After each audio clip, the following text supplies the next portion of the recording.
ఎప్పుడన్నా కానీ ప్రకృతి విపత్తి వచ్చినప్పుడు ప్రభుత్వం అనేది పూర్తిగా ఆదుకోవాల్సిన బాధ్యత ప్రభుత్వం పైన ఉంటుంది. ఇంత మునుపు హరికేన్ అప్పుడు నేను చూశాను, తర్వాత ఉదూ తుఫాను వచ్చినప్పుడు చూశాను. అదే సమయంలో ఇంకొక పక్కన ఏదైతే తిత్లీ తుఫాను కూడా నేను అటెండ్ అయ్యాను.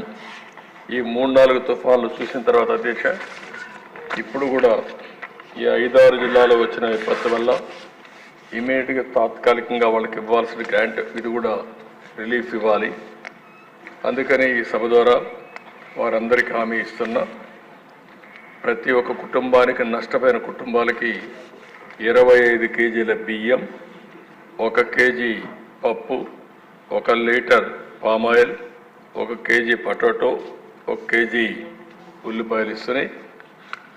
ఎప్పుడు ఇవ్వని విధంగా ఎవరైతే ఇళ్ళు పూర్తిగా నీళ్ళు వచ్చి ఇబ్బంది పడ్డారో, అదే మరి క్యాంపులకు తీసుకుపోయి పెట్టారో, అలాంటి ఇళ్లకు ప్రతి ఒక్కరికి కుటుంబానికి 3,000 రూపాయల చొప్పున ఆర్థిక సహాయం చేస్తారు. ఈ రెండు చేసిన తర్వాత ఇప్పుడే ఇక్కడే అగ్రికల్చర్ మినిస్టర్ని, రిలీఫ్ మినిస్టర్ గారిని కోరుతున్నారు. రేపు నాకు నీతి ఆయోగ్ మీటింగ్ ఉంది, నేను ఢిల్లీకి పోకపోతే నేనే వచ్చేవాడిని. మీరిద్దరూ వెళ్ళి ఇక్కడే గౌరవ శాసనసభ్యులందరూ కూడా ఈ యొక్క వరద బాధితుల్ని పరామర్శించడమే కాకుండా వరద నష్టాన్ని అంచనా వేయండి, ఏ పంట ఎంతవరకు సబ్మర్జెన్స్ అయింది, ఏదైనా రికవర్ అయిందా, రికవర్ కాకపోతే ఏం చేయాలి, ఏం చేస్తే ఇన్పుట్ సబ్సిడీ ఎంతవరకు ఇవ్వాలి, మళ్ళీ రైతు కోలుకోవడానికి ఏమి ఇవ్వాలనో ఒకసారి నాకు రికమెండ్ చేస్తే తప్పకుండా వాళ్ళని ఆదుకునే బాధ్యత తీసుకుంటాం. ఏ పంట నష్టపోయిందో కొన్ని నామ్స్ కూడా ఇంతకుముందు మనం ఎస్టాబ్లిష్ చేశాం. ఆ నామ్స్కు తగినట్టు ప్రతి ఒక్క రైతును ఆదుకునే బాధ్యత ఈ ప్రభుత్వం తీసుకుంటాం. గౌరవ శాసనసభ్యులు కూడా అసెంబ్లీలో ఉన్నారు. నేను ఈ రోజు వరకు ఇక్కడే ఉన్నాం.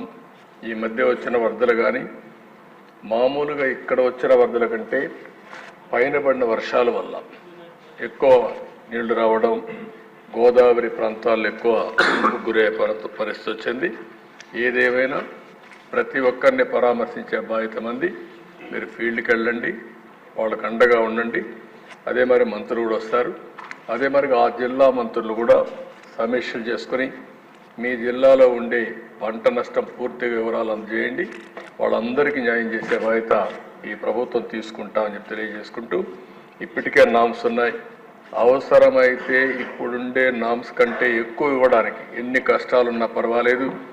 రైతులు ఇబ్బందుల్లో ఉన్నప్పుడు, ఇలాంటి తుఫాను వచ్చినప్పుడు కొంతమంది చాలామంది ఇబ్బందుల్లో ఉంటారు.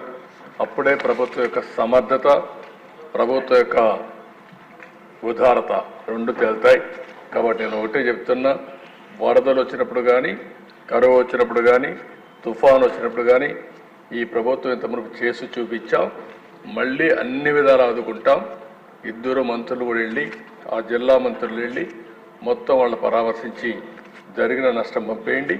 ప్రతి ఒక్కరిని ఆదుకునే బాధ్యత తీసుకుంటామని చెప్పి మరొకసారి తెలియజేసుకుంటూ, మీ ద్వారా ప్రజలకు కూడా తెలియజేస్తున్నా, మీకు జరిగిన నష్టం వివరించండి, అన్ని విధాలు ఆదుకుంటామని మరొకసారి హామీ ఇస్తూ మీ దగ్గర